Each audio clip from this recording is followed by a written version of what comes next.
আর কত মিথ্যে কথা বলবেন, কত? আমি এটা বিশ্বাস করি না।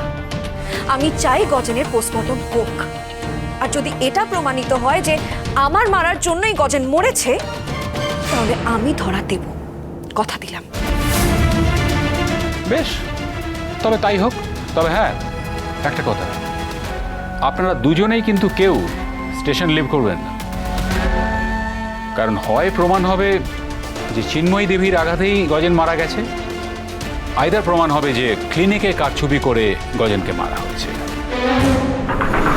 তাই আপনাদের মধ্যে যে কোনো একজন অ্যারেস্ট হবেনি।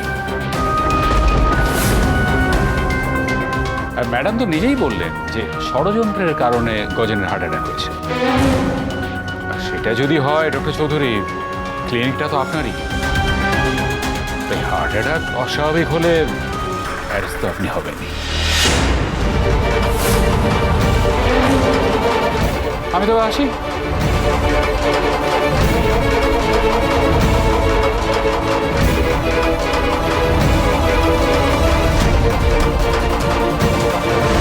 আবার আবার জিতে গেল অন্যায়, আবার জিতে গেল কর্তামায় শয়তানির চাল।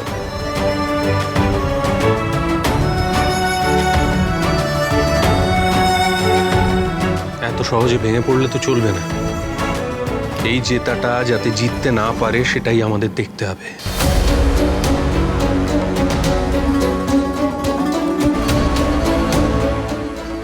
বাড়ি চল ধ্রুব, বাড়ি গিয়ে ঠান্ডা মাথায় প্ল্যান করতে হবে কিভাবে এই বিপদ এড়ানো যায়।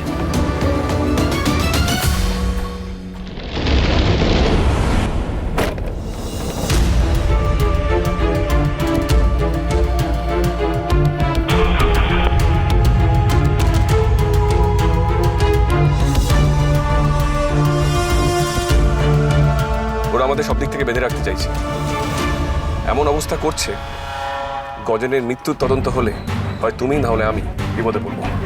আমার মনে হয় ওরা আমাদেরকে শুধু শুধু ভয় দেখাচ্ছে যাতে আমরা এগোতে না পারি। কিন্তু ছোট মালিক, আমার মনে হয় ওরা কিন্তু কিছুই প্রমাণ করতে পারবে না, কারণ হাসপাতালে যে আপনি গজেনের চিকিৎসা করেননি, ওই ডাক্তার মুখার্জি করেছে, সেটা তো এমনিতেই প্রমাণ হয়ে যাবে। না না না, ব্যাপারটা অত সহজ নয়। কারণ হাসপাতালে প্রায় সবাইকে ছোট পিসি নিজের কবজায় রেখেছে। চাপে পড়ে ওরা কে কি সাক্ষ্য দেবে সে বিষয়ে আমার যথেষ্ট সন্দেহ আছে। যে যাই বলুক ছোটকা, সত্যির উপরে মিথ্যে জিততে পারে না। সবই হয়তো হবে, কিন্তু তার মধ্যে হয়তো আরো কিছু অন্যায় ঘটে যাবে। আমারও তাই মনে হচ্ছে।